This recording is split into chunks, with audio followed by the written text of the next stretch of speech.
Hello and welcome to Leading the Way, the official podcast of Edison Township Public Schools. This is where progress, purpose, and passion come to life as we spotlight the voices and insights, as well as the initiatives that are shaping the future of education for our students. From the classrooms to the boardrooms and to the moments in between, just join me on this journey for sharing the voices of those who inspire, innovate, and elevate our schools and our community. My name is Dr. Edward Aldarelli, proud superintendent of the Edison Township Public Schools. Thanks for joining us, and let's dive in. All right, hello, ladies and gentlemen. This is Eddie Aldarelli, proud superintendent of Edison Township Public Schools, on another podcast episode of Leading the Way. Today, I have the pleasure and privilege of speaking to three members of our very talented supervisory team. Rather than me do the grand introductions, I feel like maybe opportunity to introduce yourself to the community at large, what your role is, name, whole 9 yards. Why don't we start with Ms. Maier? Sure. Hi, I'm Laurie Maier, and I'm very excited to be here today. I am the proud supervisor of science for the high schools, both John P. Stevens High School and Edison High School. I've been in the district 15 years, and I've seen us grow and expand in so many amazing ways. And I'm so excited to be a part of this journey. All right. Dr. Halpin. Oh, thank you. Hi, everyone. I'm Nicole Halpin. I am the 612 Supervisor of Career and Technical Education. So I oversee the business, family consumer science, culinary arts, computer science, tech ed, and the librarians. So all the departments in the middle schools and the high schools. And we're excited to chat today about all the cool things that are here in Edison. That's great. Great. And last but not least? My name is Kristen Tsaoys. I am the supervisor of academic programs. I get to oversee all the fun programs. The Edison High STEM Academy, the Biomedical Science Academy at John P. Stevens, some special programs at the middle schools. I've been in Edison for 28 years. Wow. I started off as a teacher, moved into staff development, and then came into the supervisor role. So you talked a little bit about your paths in relationship to education and kind of where it landed you here in Edison Township. When was the first time you realized that you wanted to be an educator? I'll throw that out to any of you. I'm going to say always. Always? Always. I used to play in my basement. I used to set up my dolls. I had the chalkboard. Do you have brothers and sisters? I have an older sister. We're 6 years apart. Yeah. I'm the youngest. And I used to just always play and just do practice math problems. I always wanted to be in education, always wanted to be with kids. Fantastic. So from an early age, right away. I never knew what I wanted to be when I grew up until I had some very not great teachers in high school. Oh, really? And I wasn't a great student. So when I realized that I wanted to be different and I wanted to be someone who was good to kids. And then I found my path in DECA, which is a business organization, and then that's how I became a business teacher. So I was a business teacher for 12 years before I became a supervisor, and that was my path into education. So from that piece, you just said that you weren't a good student, right? We always talk a little bit about, especially in our discussions, that are about being good at school, right? Mm-hmm. There's the idea of being good at school, and then there's kids that have aptitudes, but might not fit into the structure of what school is, right? The 8 to 3 and all of those pieces. Has that kind of changed your philosophy or your approach to leading your department? It is. So I'm, as the CTE Career and Tech Ed Supervisor, I always look at what's good for all kids. Yeah. And what's good for all kids is not that fit in that box. So we're really looking at programs and places where kids can fit in differently. So when you go into our auto shop, you're going to see kids doing things that you're not going to see in that traditional math, science, social studies classroom. And that's okay. Yeah. We're also trying to break the stigma of what vocational education looks like. And vocational education is going to look different now in 2025 than it ever looked. Because I know I was a co-op kid too. So for those of you that don't know what co-op is, I used to leave school early to go to work. Mostly because they wanted me out of school, because school was a social place for me as opposed to really an academic place. So those are all programs that are actually coming back. But they look differently in 2025 than they did. So we're just trying to adjust to what kids need now and help them for when they leave our four walls after 12th grade. Awesome. Good stuff.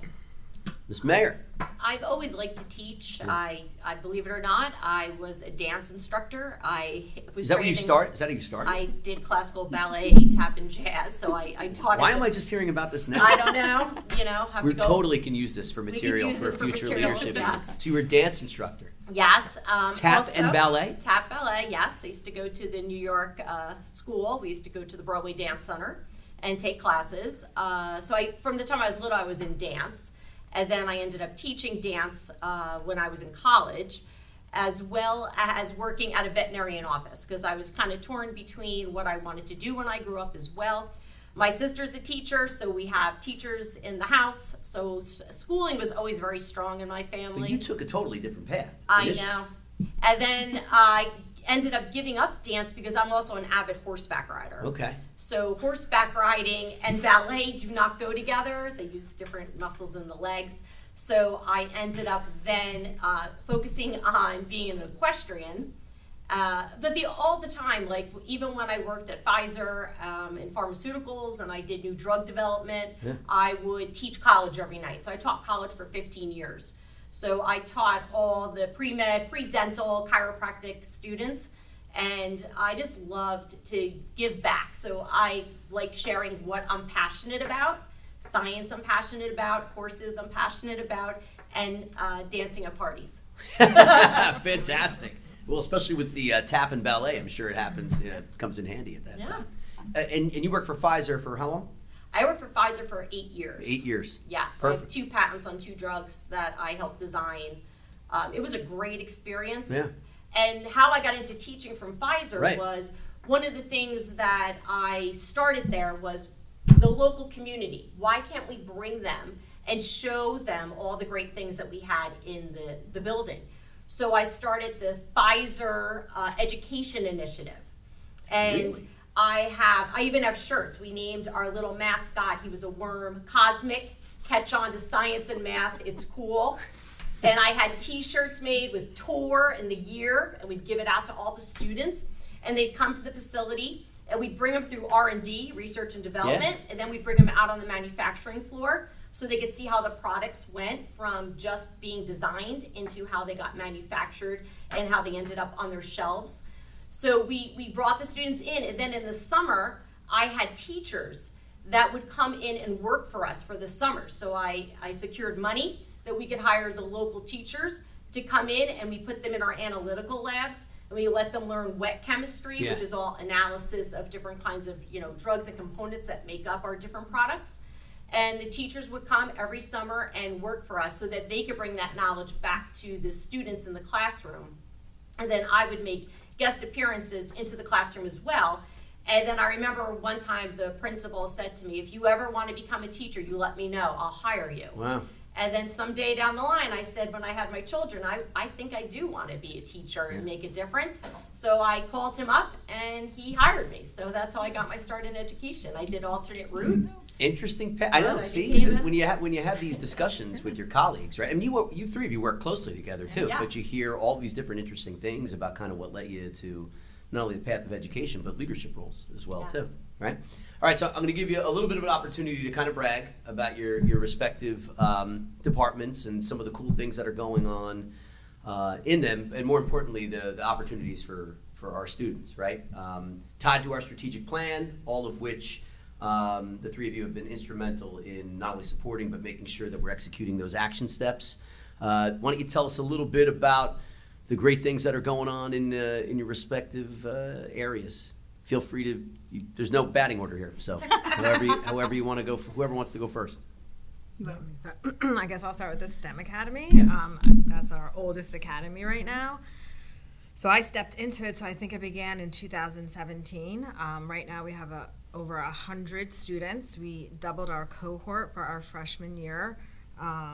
So it's a smaller STEM academy within like a comprehensive high school, right? So that's what's so great about it, that the students can have their like particular classes, their engineering, their AP bio, but then they're also going to have that like whole school, high school experience. And as a mom, I want the kids to have fun, right? You're only in high school for 4 years. You need to go to homecoming, you need to have football games and all of that, but I also want you to be able to like focus on what you're passionate about, right? And so they're going to get that through their engineering classes, through their AP science classes, anything that like that they find like their passion, like their pathway through.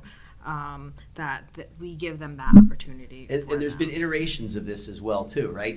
I guess in its infancy, if you can describe what the difference between the 2017 model and the 25 model is, what do you think the biggest the biggest change would be? I think it's more of the technology that we're implementing, and using the power of the word yes, right? So these students have these ideas, and that's what I'm good at. I'm good at saying yes. Oh, you want to try that? Yes. Okay, how can I help you do it? And then we work as a team. And I think that's what is making our academy stronger and better every single year. We talk a lot about this at our leadership discussions, right, over the time that we spent kind of preparing for the school year. Right? What do staff and what do kids enjoy, especially in the workplace, right? It's autonomy, right? The ability to kind of test things, have the opportunity to succeed and fail, and then make modifications based off of that too. So yeah, really great stuff. I mean, some of my favorite visits are to those classrooms just to see all the great and the ingenuity and the innovation that's going on in those. Good stuff.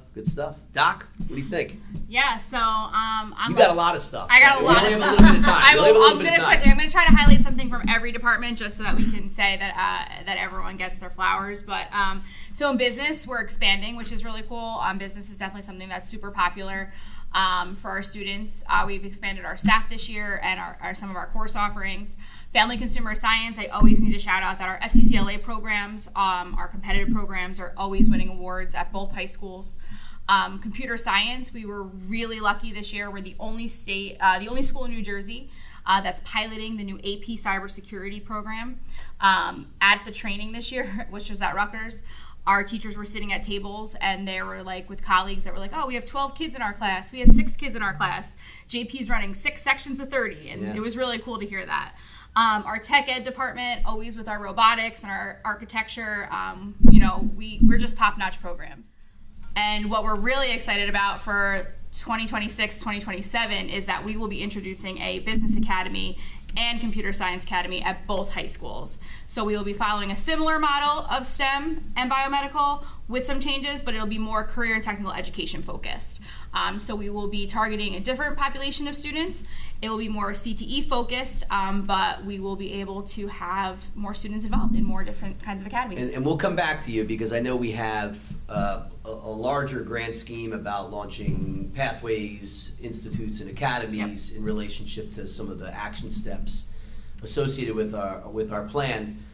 Ms. Maier, you had a design sprint that came to fruition pretty quickly. Yes. Coming up off the ground and running, and I've seen images of not only what's going on in the program, but smiles on kids and staff members' faces. Tell us a little bit about what's going on in science. At John P. Stevens, we launched the Biomedical Academy, which is so exciting. This was something that I've always wanted to do. I think it's a great immersive experience for the students. So the Biomedical Academy, we are using the Project Lead the Way curriculum for biomedical. And that program in itself is problem solving, project-based learning.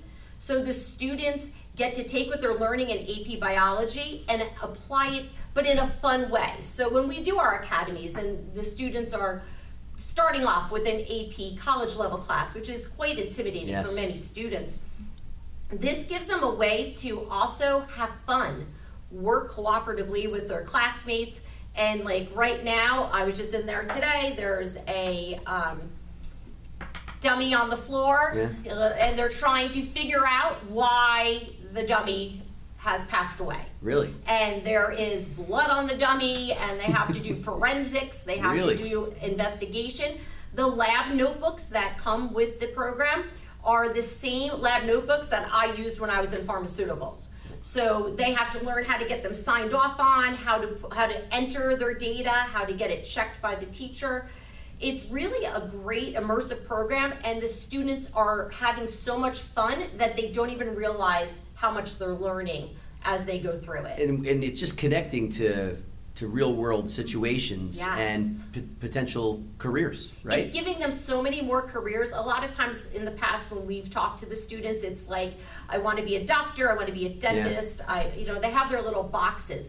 This is going to open up so many different pathways within the sciences that they can go and explore and decide if that's a pathway that they want to take before they get to college. So it's really going to help them expand where science is and where it's going.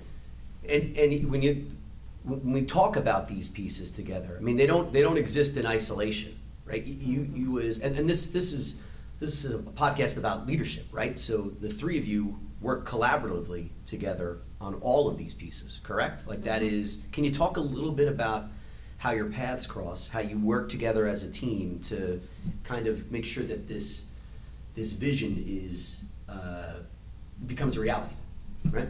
I mean, I know for us, we take a step out of Kristen's book because Kristen's been doing this for longer than we have in terms of the STEM Academy. So we're lucky because the STEM Academy was established before we're now adding all these new things.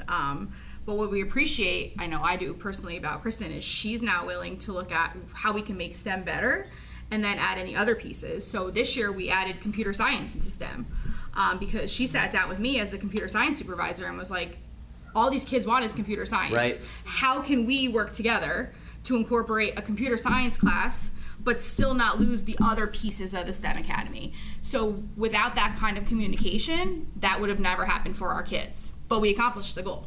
So it's like that whole collaboration piece, right? So I'm always talking to students. Students are always in my office. And we're talking about what they're interested in, what they want, what they wish they could, have in a class. So I take my notes, and then I go to Nicole or I go to Laurie. All right, this is what we're dealing with. How what are we going to do? How can we make this work? Yeah, and the power of that is that you're all doing it under one unified approach.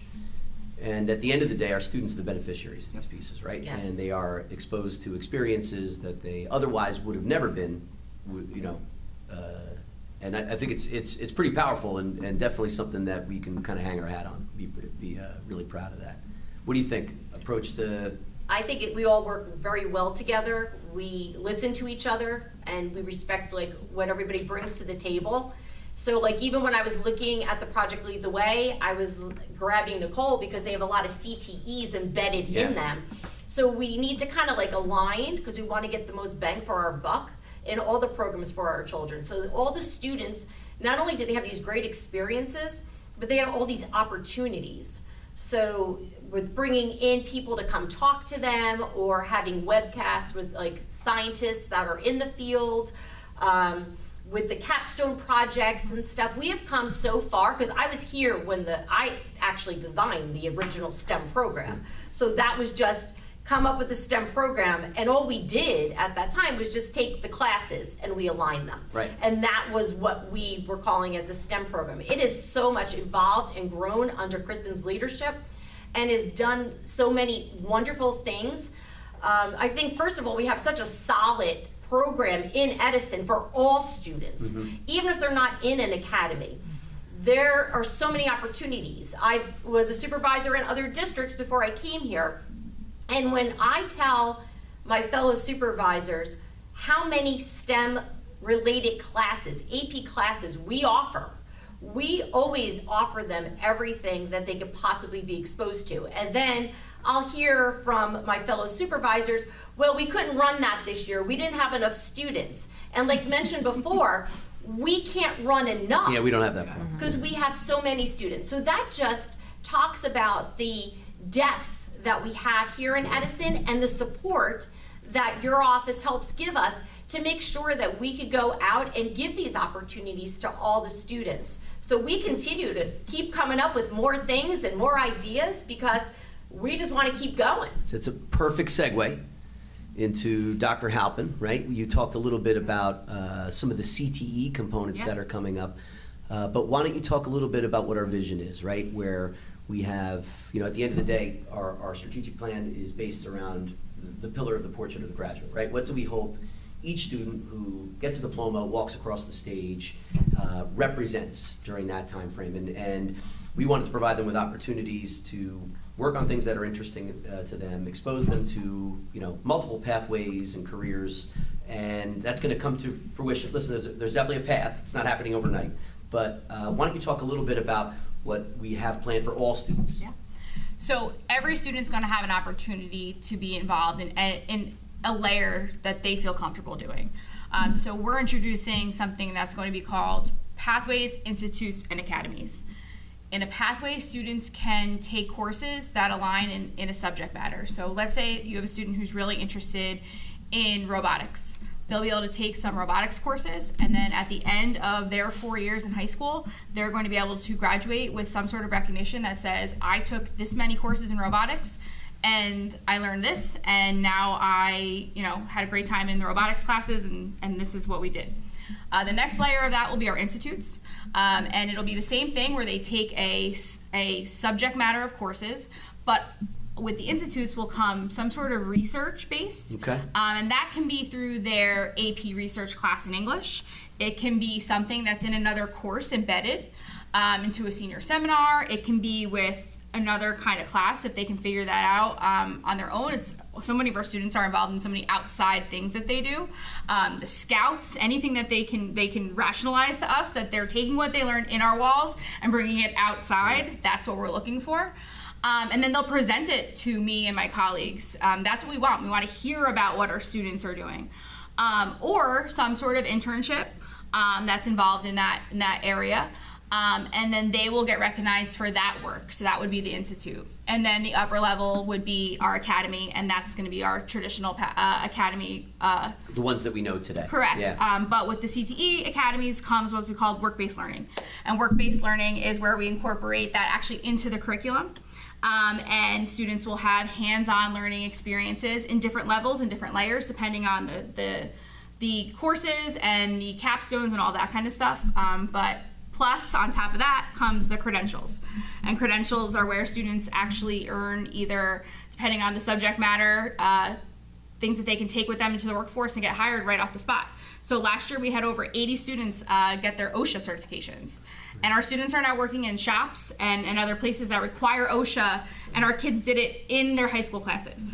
So that's a perfect example of where we're going. Yeah, that's impressive. And this is a small representation of our supervisory group and our leadership team, but just to give everybody that's listening a scale, this will involve all supervisors, professional staff development, building principals, central office staff, and more importantly, teacher training, right? We have to make sure that we're equipping them with the necessary tools so that they can execute all the great things that are coming about, right? So right, the sign of things to come, and the work that all of you have done in relationship to that to get those things to the finish line. Going to give you a couple like a little rapid fire stuff now. Maybe you bragged about yourself enough now, I think, right? And the programs and all the good things that we're doing. If you had to name one skill, right, that students will need, and there are probably many, but if you had to pinpoint it to one skill that will benefit them the most upon leaving Edison Township Public Schools, what would you hope that they would leave with? The most important thing that you think that will make them successful moving forward? I think the most important thing we can give them is the ability to critically think. Okay. Because I think they need to be able to analyze and understand and work cooperatively to get to an end in any project. And I think the more we get them to not just want to read and do like instructions, but instead to actually think on their feet and use all the knowledge that they have to make decisions, we're going to make them not just better in education, but just better all around citizens to be able to go out and identify a problem in the community and make that larger reach to make the world better. I think our world definitely needs a lot of more positivity and more working cooperatively together for a good cause. And I think critically thinking and analyzing and going out there and making a difference would be great for our students. Well, not only does it lend itself to your department within the sciences, right? We talk about being curious, right, and problem solving. But what you've just described are the skills that most successful entrepreneurs have as well, right? Doc? I'm going to say conversation skills, being able to look people in the eye, shake their hands, have an off-topic conversation. We're seeing that as a lack of skill set with our students, and we're trying to find ways, especially in the elective areas, to promote that. Sometimes we go in and we're just like, how was your day? And they don't know what to say because they're so worried about being graded and worrying about that. We just want to know that our kids are doing well. So conversational skills. Yeah.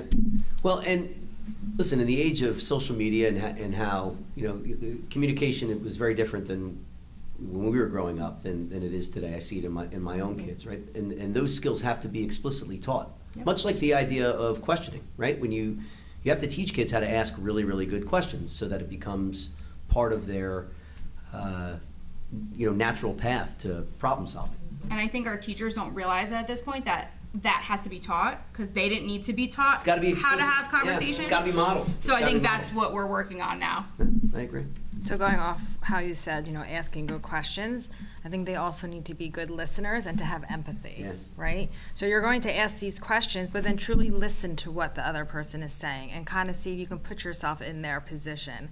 When it comes to engineering, you want to create something new. You're taking a problem and trying to change it to benefit something, right? So you need to know your audience. You need to understand the people that you're dealing with and just listen to what is needed and what needs to be changed. Do those 3 skills top out your approach to leadership within your respective departments? In other words, are they the same? Like when you're thinking about how you approach leadership, how you approach supervising your staff, rolling out curricula, would those 3 be at the top as well too? Is there another one that emerges? I think those 3 are definitely at my top. Yeah, I agree. Sure. Yeah. And so, all right, so we asked those people, 5 years from now, right? You have your respective departments. We've had all, what does Edison Township look like 5 years from now? From any lens.